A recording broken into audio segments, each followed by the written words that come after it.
Your inner ear is the first thing to betray you. Deep inside your skull, the fluid in your vestibular system shifts violently, signaling to your brain that down is no longer down, but your eyes disagree. The walls are still vertical. The floor is still carpeted.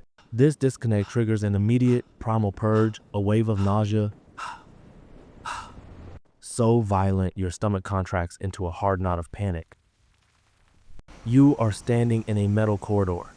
The air smells of recycled ozone and the sharp copper tang of adrenaline. Suddenly, the physics of your world snap. The floor doesn't just tilt, it lurches 50 degrees to starboard. You do not fall.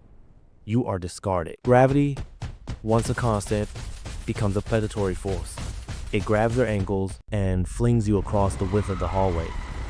You don't have time to brace your hands. Your shoulder impacts the steel bulkhead with the wet, heavy sound of meat hitting a butcher's block. The breath leaves your lungs in a jagged wheeze. You are not a passenger anymore. You are a soft bag of water and calcium trapped inside a 40,000-ton steel coffin that has decided to roll over. And the ocean is waiting to metabolize you. You try to stand, but your biology is failing. Your legs shake, not from fear, but from a neurological misfire. The angle is impossible. To move forward, you must claw at the carpet, your fingernails bending backward until they tear away from the nail beds. It is the sound of the ship's skeleton groaning under a torque. It was never designed to survive. Steel plates are shearing, rivets are popping like gunshots. But the worst sound is closer. It is the sound of human bodies sliding down the corridor. A woman above you loses her grip. She doesn't scream, she doesn't have the air for it. She slides past you, a blur of flailing limbs, and impacts the lower wall. There is a sickening crunch, the sound of a femur snapping like a dry branch. She lands in a heap, motionless. She is just debris. Now, the lights flicker and die. The darkness is absolute. It presses against your eyeballs, heavy and suffocating. Now, your world is reduced to smell and touch. The air is thick with the stench of human waste. Bladder control is the first thing to go in true terror. Mixed with the metallic smell of vomit and the rising damp of the sea, you are crawling through the digestive tract of a dying beast. The stairwell is ahead. It is your only exit, but it has turned into a jagged vertical shaft. You reach for the railing. It is slick with sweat and condensation. You pull your body weight up, muscle fiber by muscle fiber. Your triceps burn as lactic acid floods your tissues. You are hyperventilating, your lungs sucking in air that is becoming thinner, hotter, and wetter. You feel a hand grab your ankle. Someone is trying to use you as a ladder. You kick backward. You feel your heel connect with soft tissue, a nose, a cheek, and the hand lets go. There is no morality in the dark. There is only the binary logic of survival, climb, or drown. Then, the water reaches you. It doesn't splash. It surges up the stairwell from the darkness below like a black, viscous oil. It hits your boots, and the cold creates a phantom burning sensation. This is the Baltic Sea. It is near freezing. It isn't just water. It is a thermal weapon. It touches your skin and your capillaries, slams shut instantly, forcing all the blood into your core. Your limbs begin to feel heavy, detached, as if they belong to someone else. You scramble over the bodies, clogging the exit. You burst out onto the hull. You are outside, but you are not safe. You are clinging to the side of the ship, which is now the top. The wind shears across your skin, evaporating the sweat and sea spray, plunging your body temperature even lower. The ship is exhaling.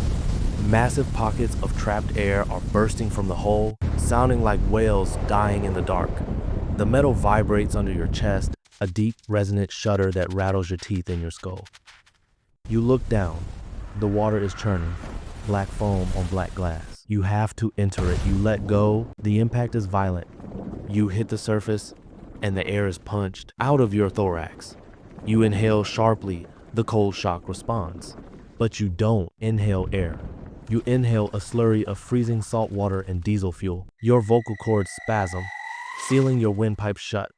You are drowning, but you cannot cough.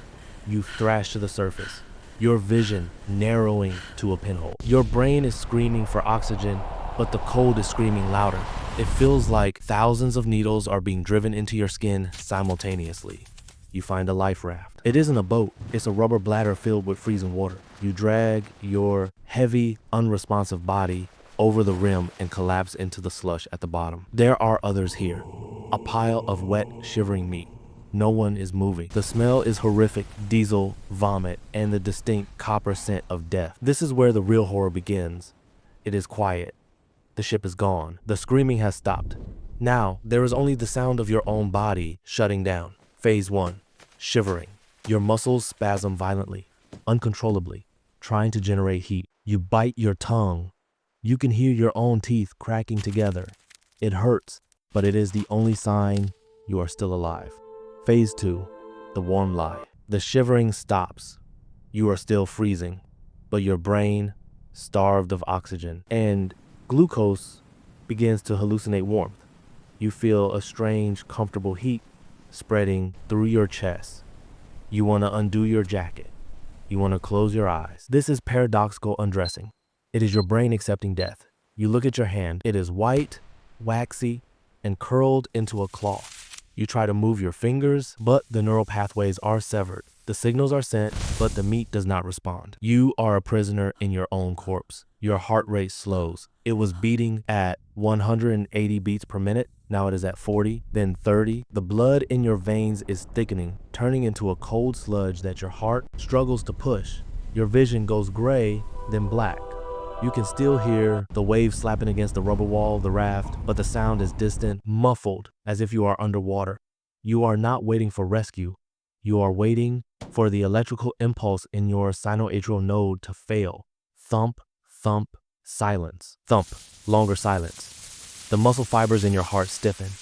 The pump seizes. The oxygen supply to your brain cuts off. The last thing you experience isn't hope or a memory of home. It is the deafening, terrifying silence of your own blood coming to a permanent halt. You are just another object floating in the dark. The ocean has won.